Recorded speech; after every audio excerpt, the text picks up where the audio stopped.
网络发达使得人与人之间的联络相对方便许多，但在方便的同时，其中也隐藏了许多的风险，常常被大家忽略。3号上午，中嘉宽屏双子星3冠王在大德里的社区发展中心举办媒体识读的讲座，希望透过这样的方式，可以让长辈们对资讯的判读能有更准确的判断。在网络很发达，所以其实长者啊，他们可以在可能在不止在电视上面都可以看到一些新闻，他可以在例如说脸书啦，或是说赖的群组里面去获取到很多的一些新闻。那但是这些新闻有的是假的，有的是真的。那长者他们可能也没有办法去分辨说真假新闻、真假讯息的部分。所以我们特别新楼医院特别跟双子星3冠王一起来合作哈，在大德里活动中心这边办理这样子的一个媒体识读的课程，希望能够让长者他们能够借由实务的一个分享、经验的分享，然后来了解到说原来这个是假新闻，这个是真新闻这样子。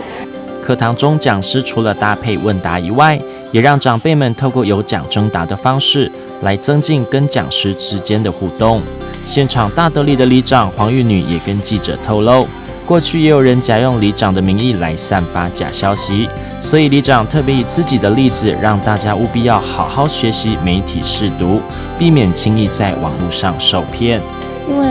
现在的媒体真的太厉害了，有时候你看刚刚有介绍了哈，所以说经过这个媒体的介绍，大家都多多少少都会认识政治这个